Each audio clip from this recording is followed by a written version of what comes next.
Hi, what's up everyone? This is DJ Maki Tyler, your travel buddy. At ngayong araw, isang panibagong video naman ang inyong masasaksihan since napakadami na ng festival na napuntahan natin at napakadami ng adventures ang pinuntahan natin. So for today's video mga ka-travel, isang panibagong vlog naman ang aming ihahandog sa inyong lahat.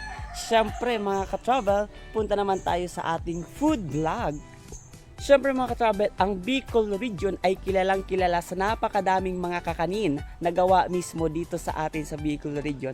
So ngayon mga ka-travel, ang ating video vlog ngayon, siyempre gagawa po tayo ng ibos or suman, binotong, and yung tinatawag nilang pinuso or yung balisungsong na tawag sa Bicol.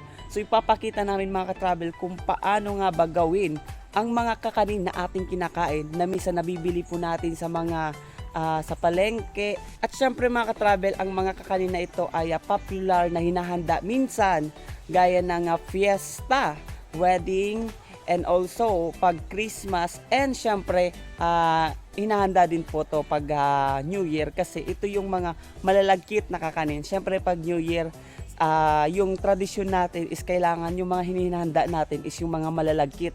So itong ibos and yung balisungsong and yung binugtong is malalagkit na pagkain. So minsan hinahanda rin po ito pag New Year. So mga ka-travel, ipapakita po namin kung paano ang procedure ng paggawa ng mga ito.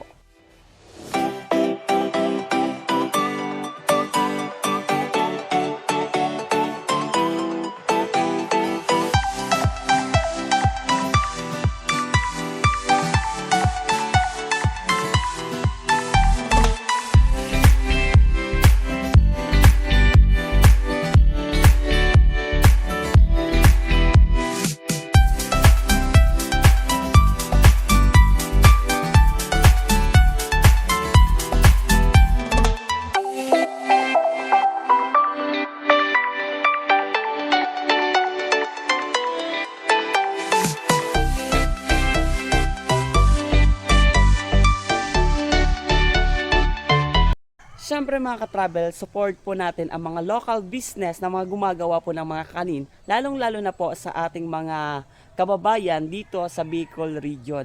Kaya kung nagtitinda po sila ng mga kakanin, huwag po natin baliwalain. Pwede po natin silang tulungan through to share, or pwede po natin i-recommend ang kanilang mga panindang ginagawa. Dahil ang kakanin po ngayon is mostly nakakalimutan na ng mga ibang tao, pero napakahalaga pa rin po kung saan pinagmula at saan nagmula ang mga kanina ito. So ang Bicol region po ay kilalang kilala sa napakadaming iba't ibang uri ng paggawa ng kakanin. Gaya na nga ng ibos, ng balisongsong, at ng binotong, at napakarami pang iba. So mga ka-travel, nandito tayo ngayon sa Legazpi City, Albay, kung saan dito po natin gagawin yung paggawa ng suman or ibos, and also yung binotong and yung balisongsong. So dito po natin lulutuin at ipapakita po namin kung paano nga ba gawin paano nga ba ang procedure ng paggawa ng mga ito. Hi mga ka-travel, ito ang ating unang gagawin, ang ibos or suman. Paano nga ba gawin ang ibos or suman na ito? Siyempre mga ka-travel, ang pinakaunang proseso ay kailangan muna natin ihanda ang mga gamit at ihanda ang mga ilalagay natin sa paggawa ng ibos. Siyempre mga ka-travel, ayan, una nating gagawin ang pagro-roll or pagpapaikot ng pagbabalutan ng ating bigas na pulutan. Kailangan din maayos ang pag-roll upang di agad siya bumuka. At pag okay na, lalagyan ng stick para pang-ipit at di ito bumuka.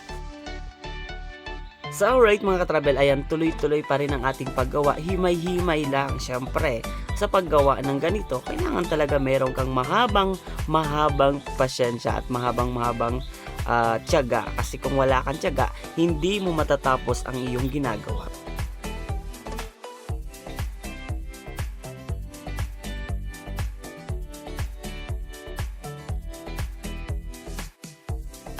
So ayan mga ka-travel, ito na ating mga natapos na ginawa natin. Ayan mga travel, so since konti pa lang yung ating nagagawang pag-roll sa pangbalot ng ating bigas na pulutan, syempre mga travel, since ready na yung ginawang latik na pinakulo ang nyug upang lumapot at ilalagay sa pulutan na bigas. Ito yung ihalo natin dyan mga travel para lumagkit yung pulutan na bigas at ready na siyang ilagay sa ating prepare na pangbalot na ibos.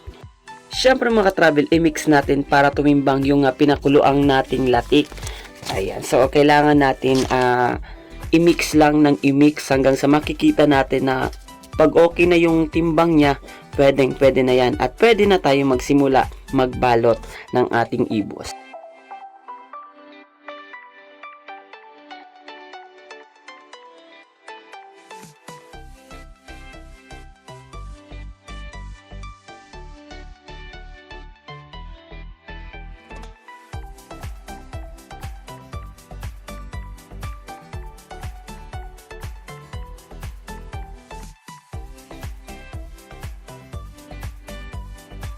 At pagkatapos natin i-mix mga travel, sisimulan na natin ang paglalagay ng bigas na pulutan dito sa ginawa nating pangbalot ng ibos.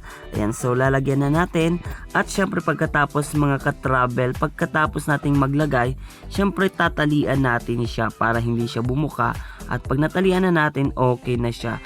Ayan, so maglalagay pa tayo ng marami kasi madami din yung ginawa natin.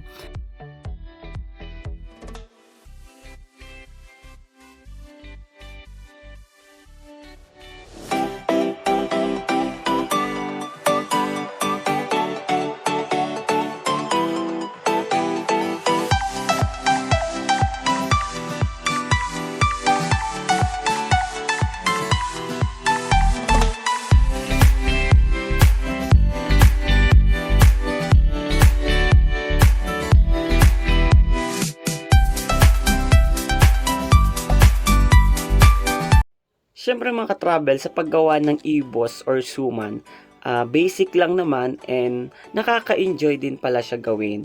Lalong-lalo na kung meron ka ding mga kasamang magpapasaya sa'yo at meron ka ding mga kakwentuhan habang ginagawa ito.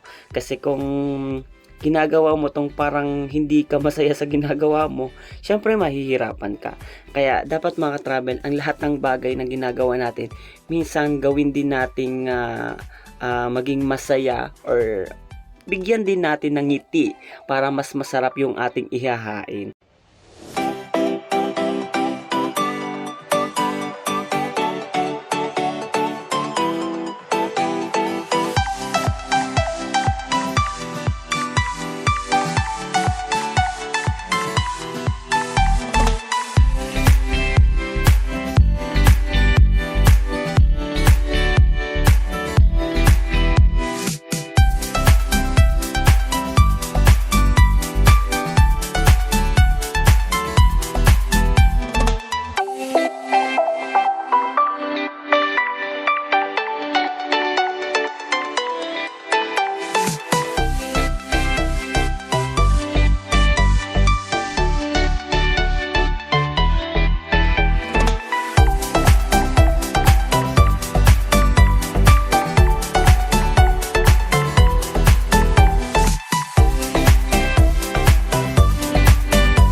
Once natapos na natin lahat ng proseso sa paggawa at syempre na i-prepare na natin mga ka-travel, syempre pagkatapos yan, ito na ang ating pinakahihintay, syempre yung pagluluto. Syempre pagluluto, ilalagay na lang natin sa kaldero at lalagyan natin ng tubig. Depende kung gaano karami ang pagluluto naman natin. Very traditional ang ating gagamitin. Syempre, gagamit pa rin tayo ng kahoy at lulutuin natin sa 3 bato. Ayan, very traditional pa rin yung ating pagluluto. Oo, kasi mas masarap daw kapag niluluto mismo sa kahoy. Kasi medyo iba daw ang lasa kapag niluluto siya mismo sa gasol. Kaya ang suman or ibos, niluluto po talaga siya dito sa ganitong apoy, no? At syempre mga travel, habang ginagawa din natin to, nag-i-enjoy na din tayo sa pagpapaypay ng ating binabantayang suman or ibos.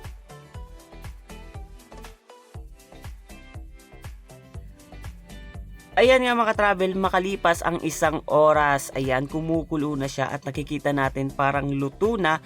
Ayan, itry natin, tingnan natin kung luto na or brown na yung kanyang balot. Ayan, so nakikita natin medyo brown na siya and siguro mga 5 to 10 minutes okay na siya and luto na siya. Ayan, nakikita natin brown na. Okay, so kailangan talaga natin bantayan ang pagluluto ng ibos or suman para nakikita natin kung luto na o hindi pa.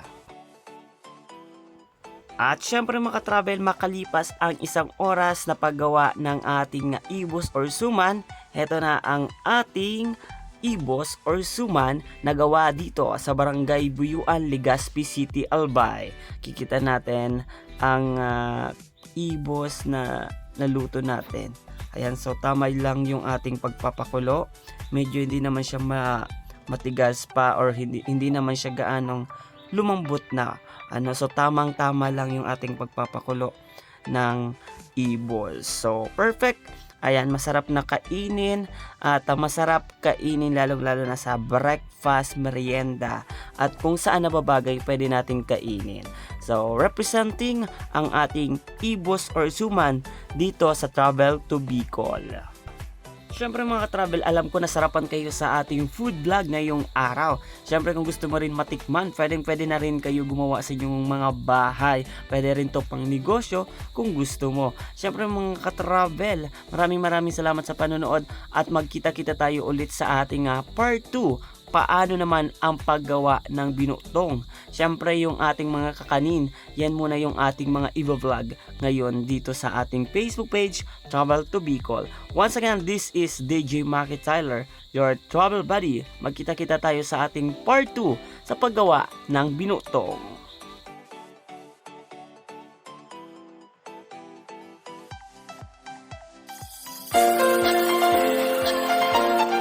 RGM deliver you the best products. What you want, we have it all.